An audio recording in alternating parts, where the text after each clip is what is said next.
I'm just so grateful to have this platform, to be able to have these conversations, to have the amazing guests who have come on and shared their stories and their time with us.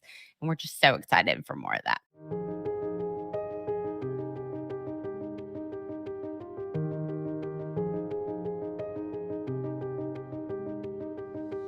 Hi, thanks for joining us. I'm Joanna Erisman. And I'm Leah Alter. And this is WomenShare, a marketing guide for women in financial services. Well, first of all, Happy New Year. Happy 2024, Joanna. And to all of you listeners, we appreciate you so much for being here. We're so excited for the new year. And on today's episode, we are kicking off the new year by taking a look back at some of the things we've learned, some of the marketing things, the career growth that we've seen in 2023, and really how we can both apply it to our own businesses as well as your businesses in 2024. And I will just say, if you want some more insights, helpful tips, things like that, we have a weekly email that goes out. Our email subscriber gets extras that maybe don't show up all the time on the podcast or on our LinkedIn. So if you want to be a part of that email subscriber list, you can do that right from the homepage of our website at www.womensharepodcast.com.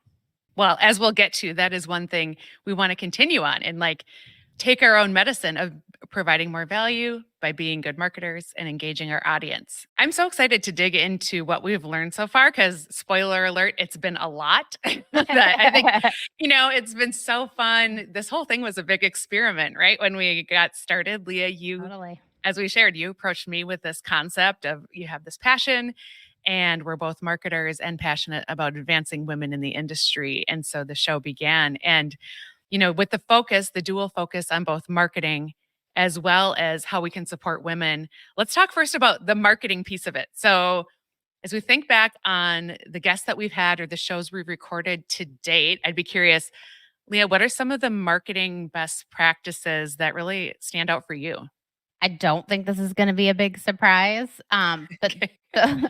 those that have come on and shared with us where they're really having a ton of success is where they've gotten really specific about who they want to work with, right? So again, no surprise. They're coming in with a clear brand, a clear niche, and steps and a plan to attract and serve the type of clients that they want to be working with.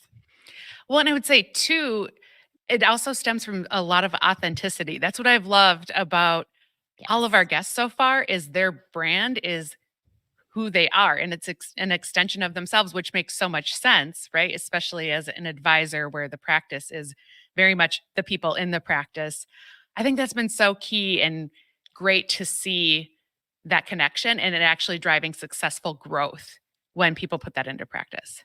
Absolutely. Because as marketers and coaches of advisors, we say that all the time, right? Which is the most authentic version of you is going to be the thing that attracts the right clients, the clients that you love working with, that love working with you, but to actually get to see it in practice and kind of the proof is in the pudding. It's really nice that has consistently shown up on the podcast, with our guests over the last, 6 months. I would also say relating to how we are marketing WomenShare too. It is very much who you are and who I am and our personality, whether it's the tone we use in posts or an email or the content. So again, this has been a very interesting practice for me of being mindful of practice what I preach quite literally, right? And seeing the power of that. So yes. Yes. Yeah. I would say another, marketing tool that really jumped out for me or kind of technology that is just changing the game for advisors, for folks on the corporate side in the marketing role or any other role, quite frankly, is artificial intelligence, which we know that topic is out there everywhere. But Yelena Melamed of Catchlight, when she joined us, I believe that was episode 4, and talked about how they've taken that technology and just made it really useful to advisors. Because candidly, it can seem very I don't know, like conceptual or like, yeah, I get what it can do, but really, how does it work though? And what's a practical application in my business? I thought that was huge. So AI and its presence and how it's shaping this industry and fueling growth is fascinating. And I think something every advisor should be paying attention to. Yeah, because it's not going away, No, right? no, yeah. So you can only ignore it for so long. Whether you're talking about robo advisors and what that's going to look like, or using AI technology to help you market your business, help you create content. There's a million different ways that AI is affecting our industry.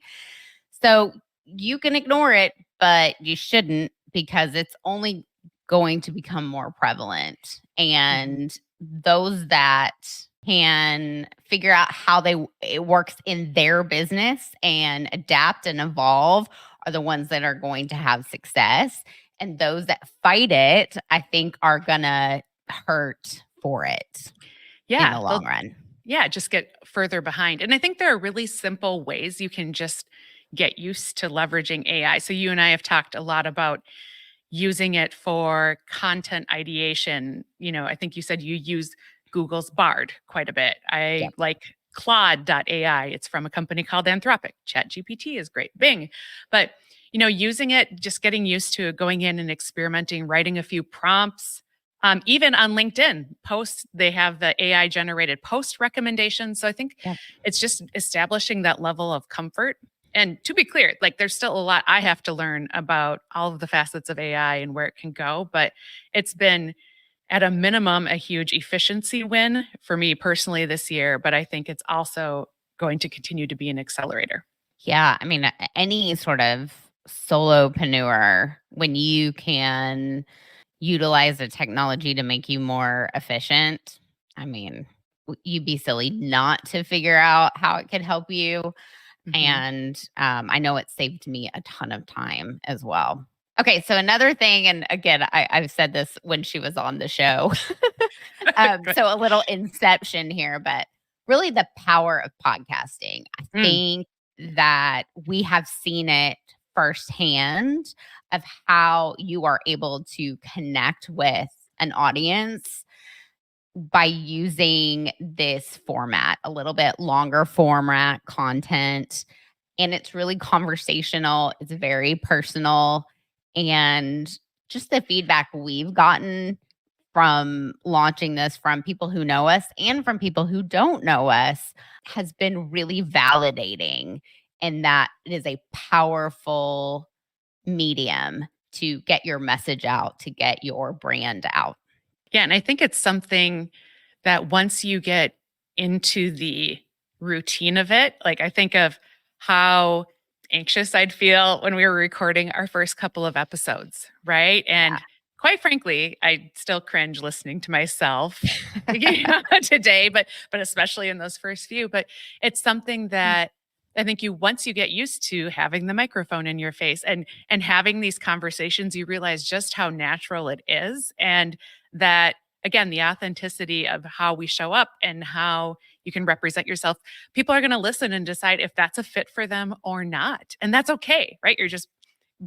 You're showing up as yourself, building your brand. And I agree, podcasting has been really just a great tool. And I think it's really applicable for advisors or larger institutional brands, although obviously many larger RAAs and those and broker-dealer platforms and et cetera have podcasts, but I think it's evidence that it works and it's a great way to build that community.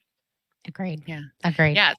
So as we think about, as this year moves forward and given the lessons that we've learned, like we were talking about, where do we want to take things with the show? And I think it is continuing to go deeper on some of the strategies that advisors are making work. So we actually have some episodes coming up where an advisor, like one of the top questions I would get in my time on the corporate marketing side is, I'm an advisor and I want to build out my brand or this niche within a large employer. So we want to go deeper into that strategy and rate and other lead generation platforms that advisors are making work. So I think it'll be so fun to bring those insights and really practical applications of some of these marketing programs to the show as we move ahead this year. Yeah, and we'd love to hear from you guys. If you've heard anything, any tips from the folks that have been on the show that you are trying to or committed to, trying this year, we'd love to hear from you. That is, I think, is really fascinating. One of the things we know about setting goals is if you write them down and you tell people about them, you're more likely to do them. So if you feel like sharing that, we certainly would love to hear that. Yes. Yes. I think that's always really fun. Mhm. So another part of the show this year that we both just like gush about and talk all about all the time is the career stories, sort of everyone's very unique paths that we've heard from our guests. And it's just been so powerful. So let's talk about some of those experiences. What are, some of the themes and some of those stories that have really kind of stood out to you of the women in this industry? There are so many. And again, I think most people are taking in this podcast, auditorially or just listening, but if you watch the videos, there's so much vigorous nodding that you and I have on camera when our guests are speaking. One that really has just been a through line, especially for our guests who are on the advisor side, is often being the only woman in the room, right? Yeah. The only one at the conference. And that really resonates, and obviously that shows up in the numbers in the industry of percentage of women that are advisors or corporate leaders, that sort of thing.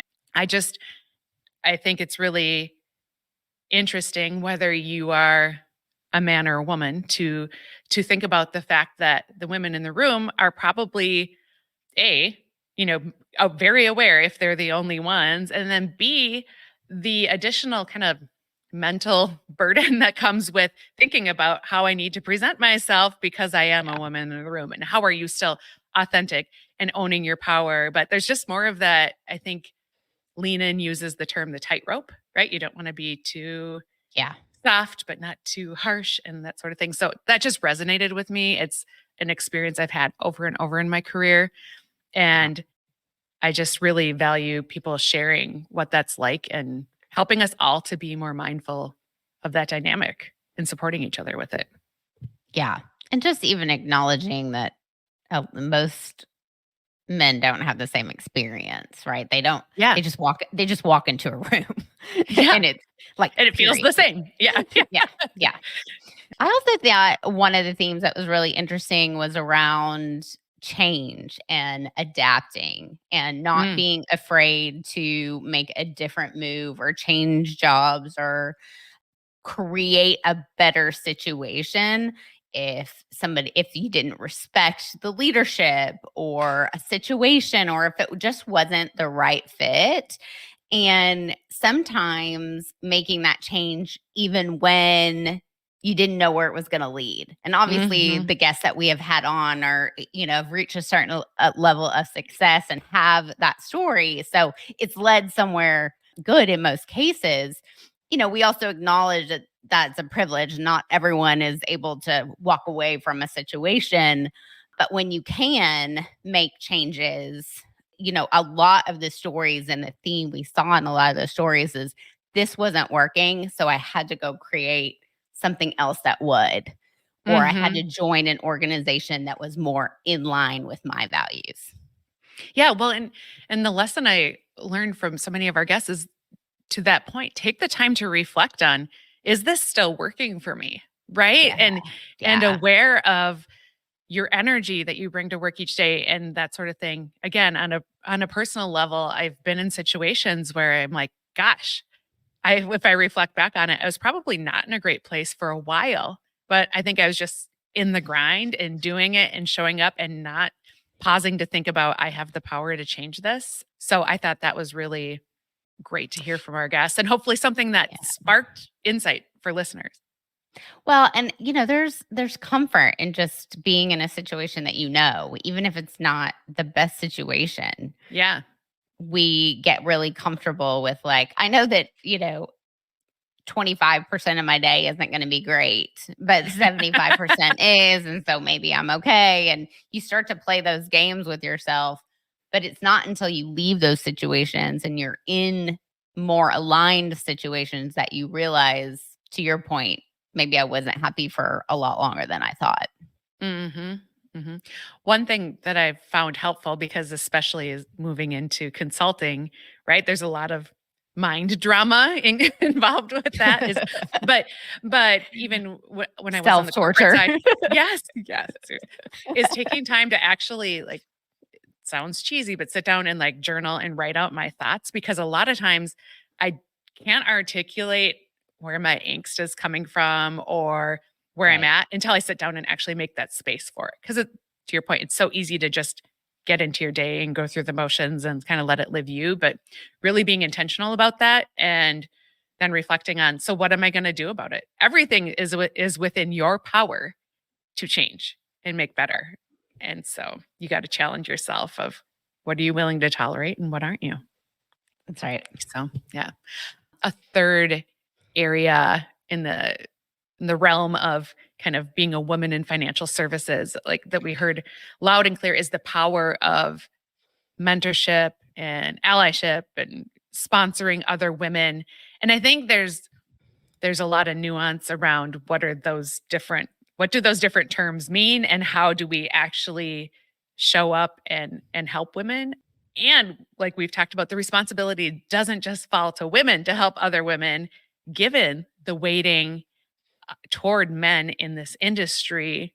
And Yeah. you and I have both benefited from having men in our careers who were absolutely our allies and our advocates. And so I think that that theme of being mindful of, how are you giving back and doing that for others?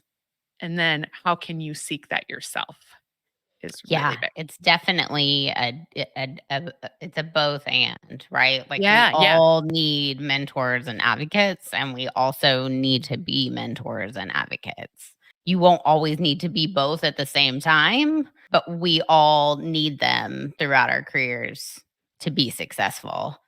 And I think going into 2024, continuing this year, I think that's going to show up a lot more. Not to tease future episodes or anything, but Let's just do it.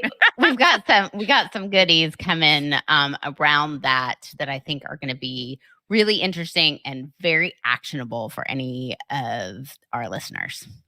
Yeah.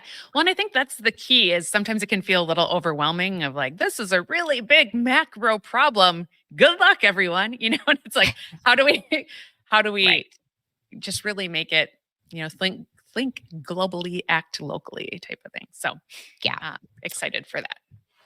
Yeah. So as we move forward, we're gonna continue to learn from amazing guests. We already have an amazing pipeline and calendar for the first quarter of this year, and broader trends in the industry, how we're looking at data, how we're looking at women in the industry and the moves they're taking and making. Hmm. And I think the theme that is going to be even more prevalent is, around elevating these voices. And we're just really excited to be part of that. Whatever part we are, we're excited to be part of it because it's so aligned with our mission here. Hmm. Well, and I would also say, if you as a listener have someone that you think would be a great guest, we do have an area on our website. Like, either send it to us via a contact us form, or they can apply to be a guest. We've got a number of people lined up that we're very excited about, but we certainly haven't seen every powerhouse woman and asked her to be on the show or had her approach us yet. So if you have any ideas or someone you'd love to hear from, please let us know. Yes. Yes, Yeah. yes, yes. Okay, so launching the show last year was just like we said earlier, a big adventure for both of us. We'd never done this before. So curious to hear from you more, just your personal perspective, Leah. Like, what was your favorite advice that you heard from one of our guests so far? I will say every guest really put thought into this. And so it made this question really hard It did. because we got some really great, powerful advice. I think if I had to pick one, it would be from Carrie Jackson at Fish and Associates. And her advice was start where you are.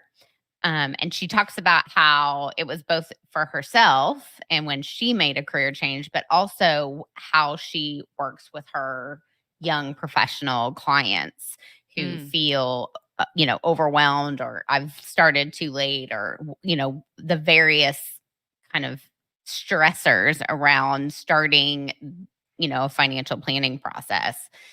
And I just think whether it's your career or your life or anything, start where you are is just such a great piece of advice, which is you can't achieve goals or get out of a situation or change your situation until you start.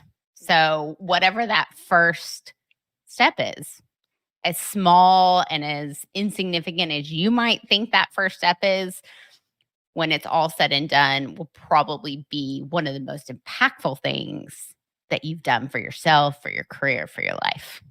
That is such a good one. And also advice that I've taken to heart. Well, I get all of the advice. I feel like I've really I been know. like, oh, such So wisdom. good. So good.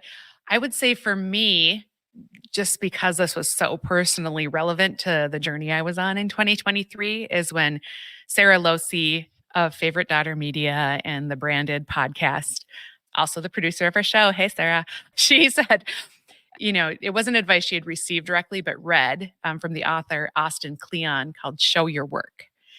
And this resonated for a number of reasons, but I think from launching the show and starting my own consulting practice, that was the first time that it's like, I got to put my work out there so publicly.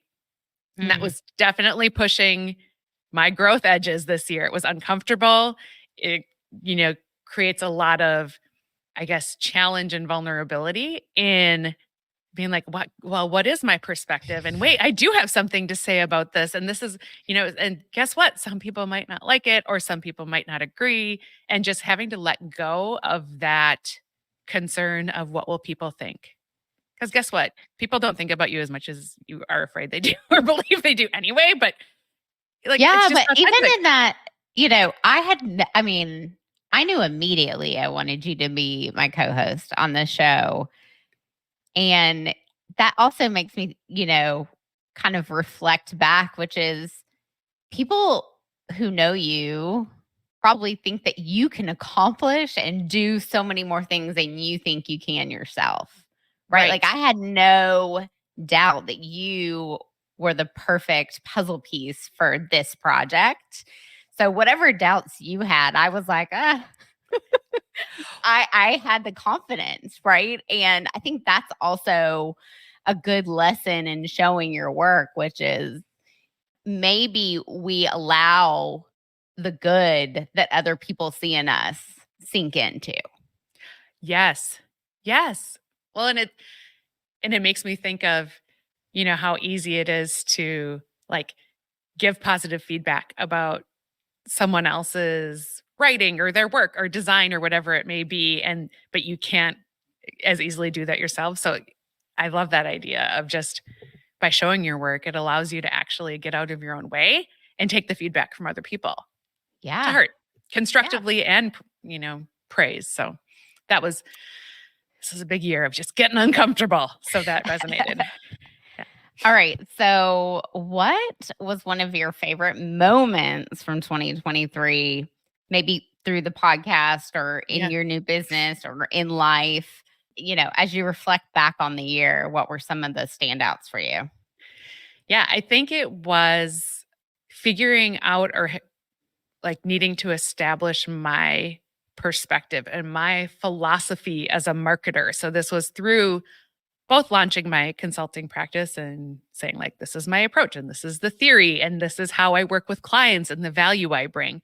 I had never been tasked with writing that down before. And it always been, I was in these larger organizations where we had the way we did things. And so it was the hardest work I've ever done, but also the most rewarding to step back and say, gosh, if I'm working with a client and I'm given effectively not a blank slate, but a pretty wide open slate of build a marketing strategy and a plan, how would I go about that? And it's been really rewarding to prove to myself that I know it and I can do it, which again sounds silly. Of course I can do it, but when you have to get out there and actually do it, that's a next venture. So that's been, I think, the hardest and the most rewarding is getting my approach down, if that makes sense, which is also true of this podcast. Yeah. I mean, listen, we are all about transparency and honesty here. And I went to Joanna on multiple occasions this year and kind of very vulnerably said, why would anybody want to listen to anything that I have to say? I'm struggling with this, or this has been really challenging. And that has come from a real place. And I think part of that is becoming a solopreneur and not having an organization to lean back on those hard days, or having teammates to, pick each other up when someone's having a rough day or whatever. And just super grateful that we have each other kind of going through this separately, but also together. I mean, I have dreamt about being an entrepreneur, and I started my vintage business a few years ago, and doing so gave me the confidence that I could strike out on my own and not end up living behind a dumpster. But there's still a lot of ups and down moments and a lot of uncertainty. And that has, 2023 has been very transformative for me, both professionally and personally. In addition to stepping out on my own, I also moved back to my hometown, which was a huge move. I'd been in Austin for 17 years and had left my hometown. We'll just say in the 90s. In the 1900s. In the 1900s, when I graduated high school, and never really saw myself coming back here. And so I have followed a lot of intuitive messaging that I have gotten without a whole lot of clear direction of what that means and where that's going. And I'm just kind of going with it. And it's been hard and rewarding. And, I think it sets me up for whatever comes my way this year and beyond. I'll be as ready for it as I can be. But I would also say, Leah, it's been inspiring to me of you leaning into that intuition and knowing that you won't guide yourself wrong by paying attention to that. I find that very impressive, and I'm excited to see. Maybe a little, a little crazy, but aren't we all? I've always said I'm a little woo woo, especially for this industry. But for the most part, the intuition has never let me down, even though I'm like, what are we doing? All right. So let's close with kind of what we're excited about for the show in 2024 and how we're really working to bring a ton of value and great guests to all of our listeners. Yes, I would. Well, okay. So speaking of accountability, if we set a goal and you say it out loud, right? Like you and I set the goal of bringing more content via a blog on the WomenShare podcast website and sharing that with our email subscribers. So I'm really excited about bringing, like we've talked about, our philosophy, our approach, our best practices, and adding that additional value in it beyond the show episodes. So I think, it's taking our own medicine, like I said, is I think the best marketing is the marketing that truly is focused on what's going to add value for the people in this space. And we're going to be practicing what we preach even more. And I'm very excited about that. I'm a little daunted and challenged because it's like, we got to be consistent and deliver, but I know we can do it. And we're putting it out in the universe, in the world, very publicly, that this is what we're doing. So I'm looking forward to that. Absolutely. We're also going to continue to feature more women in the industry. I really love that we're branching out in a way where we're bringing in folks who are in kind of the nooks and crannies of the industry. So not necessarily just CMOs or presidents, but people who are researchers and are really kind of in the weeds of understanding the nuance of the industry and also women's roles in this industry and how that's changing and evolving. So I'm really excited about that and being part of the solution, right? And we are committed. Joanna and I are really committed to this idea of community over competition. And it's truly in an effort to empower the collective, right? When one of us succeeds, we all succeed. We're all here to cheer you all on. And I'm just so grateful to have this platform, to be able to have these conversations, to have the amazing guests who have come on and shared their stories and their time with us. And we're just so excited for more of that. Amen. Well, this has been great and fun to reflect back on everything so far and talk about what's ahead. That's our show for today, however. And so if ours is a mission that you want to share in, please subscribe to WomenShare on your favorite podcast platform to make sure you don't miss an episode. With that, I'm Joanna Erisman. And I'm Leah Alter. And we'll catch you on the next episode of WomenShare.